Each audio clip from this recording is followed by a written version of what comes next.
tarde. Meu nome é Nádia, eu sou do blog Baguncei e nessa tarde tenho, né, o privilégio de estar aqui com a professora Ana Priscila Cristiano. Ela é professora da PUC aqui de Londrina, é mestre em psicologia e doutora em educação pela Unicamp. Hoje, então, nós trataremos do tema da sexualidade infantil. Ana Priscila, eu gostaria de agradecer a sua presença aqui conosco e tratar, então, desse tema que é tão caro para nós que somos educadores. Então, a sexualidade na infância é uma manifestação do desenvolvimento humano. A Escola de Educação Infantil precisa considerar que vai enfrentar situações de manifestações sexuais das crianças e que os professores precisarão tomar atitudes em relação a essas condutas. Pensando nisso, eu gostaria que você falasse um pouco sobre duas manifestações típicas da sexualidade infantil na infância, que são os jogos infantis, também chamados, e o autoerotismo, também chamado de masturbação.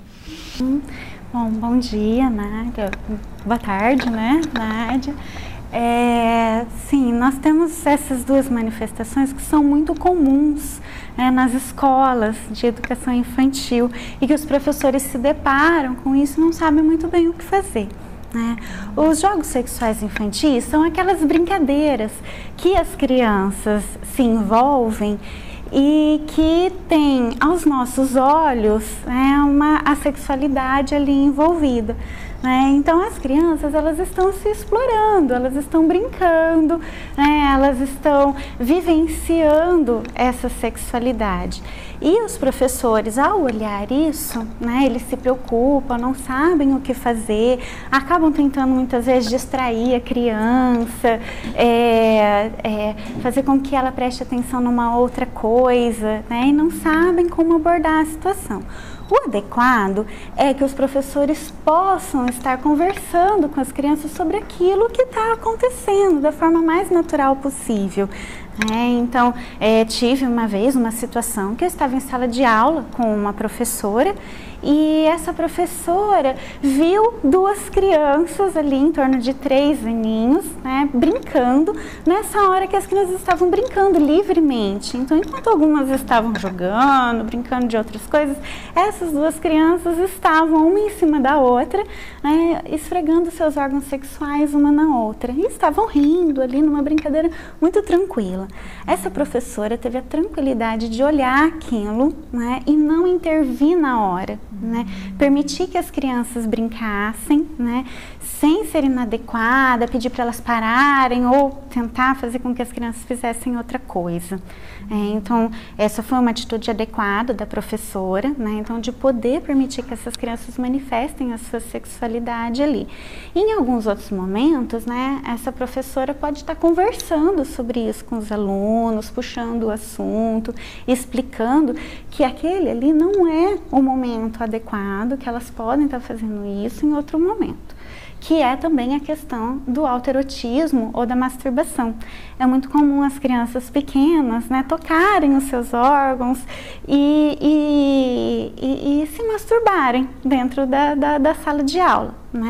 O que a professora deve fazer é estar orientando essa criança de que aquela é uma situação prazerosa, que aquilo é legal, é gostoso, mas que naquele contexto não é adequado, porque tocar no seu próprio corpo é uma situação que na nossa sociedade é feito no mundo privado, Então é isso que deve ser orientado para as crianças. Bem, uma outra questão que eu gostaria de lhe fazer refere-se à idade em que os professores devem trabalhar com essa temática da sexualidade infantil. Os professores costumam perguntar se existe um momento certo para começar a falar sobre esse assunto. E, embora você já tenha tocado, de algum modo nessa temática, eu gostaria que você esclarecesse sobre isso um pouquinho mais. É possível? Sim. É muito comum também os professores perguntarem: ai, mas se eu abordo isso com os alunos, são alunos de educação infantil, eles não vão entender o que eu falar, é melhor eu deixar o assunto intocado. E não é bem assim, né? A gente entende que não tem uma idade para estar falando sobre a sexualidade, né? Que a qualquer momento em que os professores tiverem essa oportunidade, eles podem estar falando com os seus alunos sobre. A gente até entende que existe a educação sexual formal, que é aquela em que a gente vai oportunizar situações para discussão, e a educação sexual informal, que é aquela em que são olhares, comentários ou conversas ali, né? Então as duas coisas elas devem acontecer com os alunos, devem ter tempos para estar falando algumas coisas, né? E também sempre quando tiver uma oportunidade fazer um comentário, então não tem uma idade, e sempre que o assunto surgir ou alguma situação aparecer, os professores devem aproveitar para estar abordando isso da forma mais natural, de acordo com a idade da criança, com o nível de compreensão. Lógico que as explicações vão se complexizando conforme a criança vai ficando mais velha, né? Mas isso não quer dizer que eles não possam estar falando para as crianças sobre a sexualidade. Uma outra coisa que eu gostaria que você comentasse é o seguinte: por volta dos 3 anos, as crianças costumam manifestar muita curiosidade, né? Pelo corpo do outro, pelo corpo do colega, né? Surge um interesse em tentar, né, ver o outro, muitas vezes o outro sem roupa, inclusive, né? E isso costuma também, muitas vezes, causar algum tipo de estranhamento ou de dúvida, né, nos professores acerca do modo mais adequado de proceder. Você poderia falar um pouquinho sobre isso? É uma outra situação que é muito comum na sala de aula também, né? Crianças em torno de 3 aninhos ficam curiosas para descobrir, né, quem é o outro. Então, num primeiro momento, as crianças estão focadas muito no seu próprio corpo.